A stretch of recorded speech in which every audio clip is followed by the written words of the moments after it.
Now, the motion before the House tonight is this House would give up liberty for safety. I look to the first speaker, Lucy Banks, New College, member of the Secretary's Committee, to open the case for the proposition.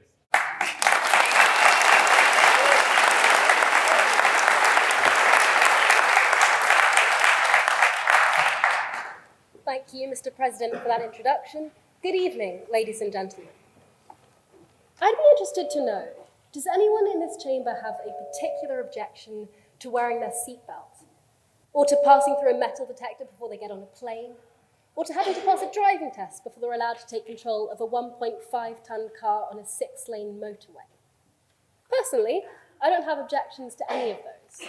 I don't have objections to any of those day-to-day limitations on my liberty for the sake not only of my safety, but the safety of others. In the past year, of course, we've all been asked to make even greater sacrifices to our liberty for the sake of all of our safety, for the sake of curbing the pandemic over the last 18 months. On side proposition, I do not intend to mitigate those sacrifices that we have made. I believe that they were significant sacrifices, staying at our houses for months at a time, obeying social distancing regulations, not being able to see our family or our friends or attend our places of education. A number of people seek to bemoan those restrictions. They seek to claim them as a tragedy. I disagree.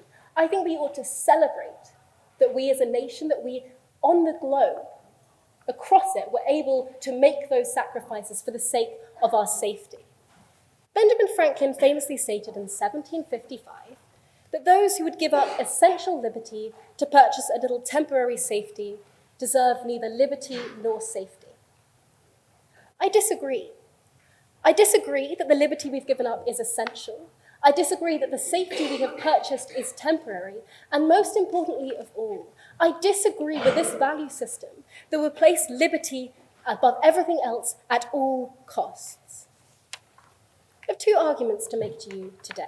Firstly, I will argue that safety is a prerequisite of liberty, that liberty itself becomes a meaningless concept without some guarantee of our basic safety. And secondly, beyond that principled claim, I seek to provide you with a comparative of what society looks like when we prioritize liberty and what society looks like when we prioritize safety. I believe that prioritization of safety is preferable in every case.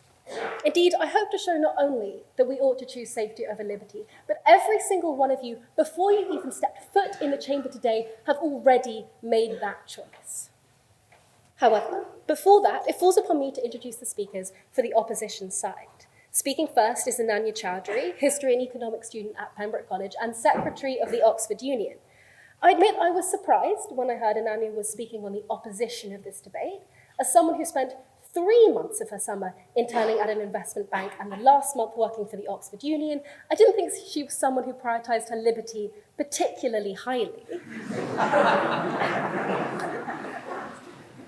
Following her is the Right Honourable Lord Sumption OBE. I can only hope for the sake of my bedtime that his speech isn't quite as long as his name. As a former Supreme Court Justice, barrister and author, he's also spoken at length about the legality and morality of government lockdown restrictions. I can think of few people more qualified to speak on this motion. He is followed by Professor Carol Sikora, whose medical qualifications are far too many for me to list. He's an oncologist and indeed one of our leading authorities on cancer. He's also Professor of Medicine at Buckingham University and founder and medical director at Rutherford Health.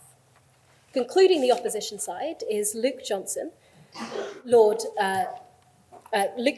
Johnson. He's an alumnus of Magdalen College, Oxford, and provides the somewhat unlikely answer to the pub quiz question, what is it that connects Pizza Express, Channel 4, the Institute of Cancer Research, and the Royal Opera? The answer is, of course, that he's served as chairman of all these organisations, which I hope provides you with some clue as to the extraordinary diversity and success of his career. Mr. President, these are your speakers, and they are most welcome. We not only follow laws against physical violence, we follow laws on trespassing, we follow laws against theft. We agree that electrical plants should probably be fenced off, that pharmaceutical companies should trial their drugs before they're put on the market, that we probably shouldn't dump chemical waste in our rivers. Why? I think there are two reasons. The first is inherent within liberty itself. The Oxford English Dictionary defines liberty as the condition of being able to act without hindrance or restraint, the faculty or power to do as one likes. It becomes obvious with that definition that it inherently entails some restriction on liberty. Because what if I want to do is something that will restrain someone else? We cannot both maintain absolute liberty in that situation. Absolute liberty is something that is realizable only, no thank you, in a society of one. I won't go into depth on definitions of liberty. It might surprise some of you, but I'm not a PPEist. It's rare in the Oxford Union. So I'll leave that one to them. But I think it is apparent that our definition of liberty does not extend as far as the right to impede the liberty of others. Indeed, I will go on to my second reason, which is that I believe safety is a prerequisite of liberty. Let's look at Maslow's hierarchy of needs. On the most basic level are our physiological needs, our security, our access to food, to medical care, to shelter. Above that comes safety. That isn't just a physical need, it's a psychological one. It's knowing that at any moment around the corner, we won't be subject to an assault on our lives. It's about knowing that we are safe. It's quite a few layers above that before Maslow comes to freedom. When it comes to health and safety, restrictions, including restrictions that protect us from infectious diseases, safety doesn't just mean sort of general protection from minor threats. It means protection from disabling illness and protection from death. Because after all, what is a greater enemy to liberty than death? What is the greatest restriction of freedom possible? It's the ending of our lives. At the moment, in Oxford, there's an increased rise of spiking in our clubs.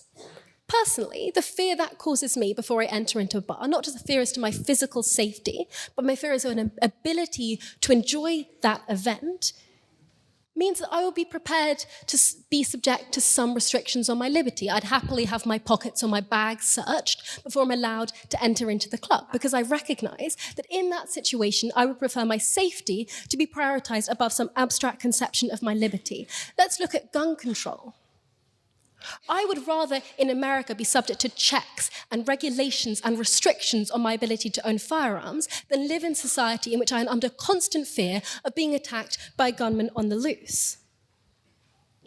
When it comes to infectious disease, I think part of the reason this debate becomes so contentious is that we add possessive pronouns into this motion. It's not just, would you give up liberty for safety? It's, would you give up your liberty for someone else's safety?